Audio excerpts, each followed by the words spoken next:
Indian Army amadi Kuki terrorist ani khutsamnaduna indigenous oina leiriba maitai loisinaba honare haire haiba mayek sengna khangma ngamle madugi achumba langla langjun fangle haina khwairamban ima kaithal gi ima amana phongdokre wafam asing asi khwairamban ima kaithal number 1 da pangthokiba paumi singa unaba amada phongdokibani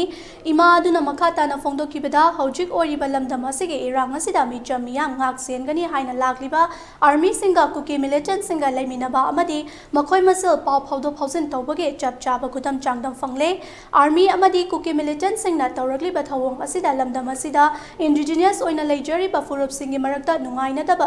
thokanaba kana honari masigumba kaya asi thoktanaba indigenous oina leiriba furup singna ki khang leire hairabadi paw fawira u maduge chap chaba ngak sengani maitai apik pa wakal khanba furup nate haiba wafam phongdoraki loinana Indian Army yaningte Kuki terrorist loishingadabani maitai muthatpa oithokloi amadi ibudo pakhang mana yai fare haiba kholau kaya su lauke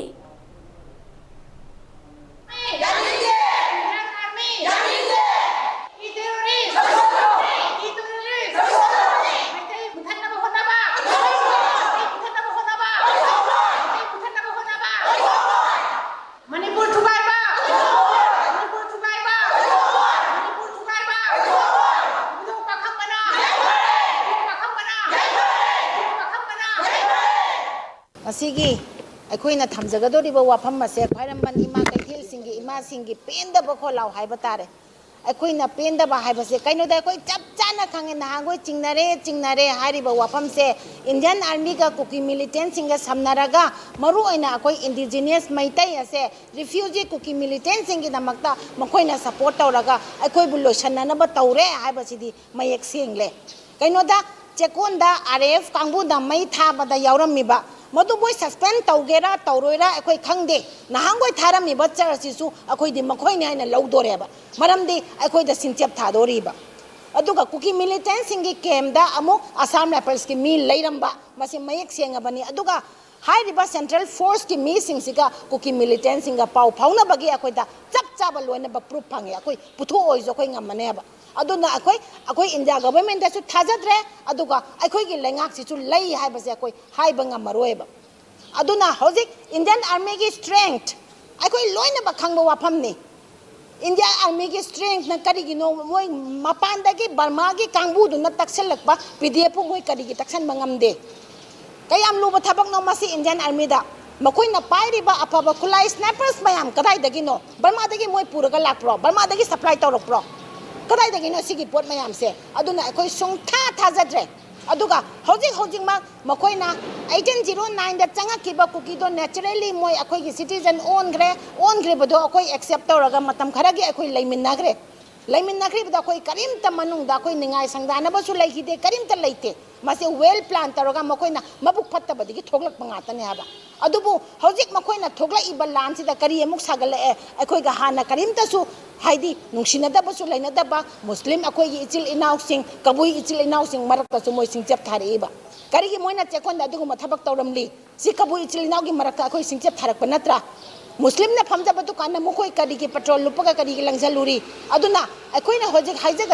haijaga dori bu wafam masna kadi no haiba matamda akoi kabui gi ichil inaw sing atopa purup sing mase kari gumba chingna ba laitara gadi akoi da sugumba chingna ba amal leire akoi ge suguma mafam sokadore haitara gadi maitai akoi nga age haiba se akoi thamjare ba akoi mayam la aga nga age haba masida akoi singchep tharaiba ase akoi masi mawa lobiru kanu akoi masida adu yam pikpa wakal natte maitai aduna akoi hojik chauraba Indian Army ki khutpu yauna Kuki militant sing yausalaga tawrakma maitai loisanna ba lanse adu di akoi India ge mapanda prithvi ge mafam khudimukta akoi laura ani maitai kallu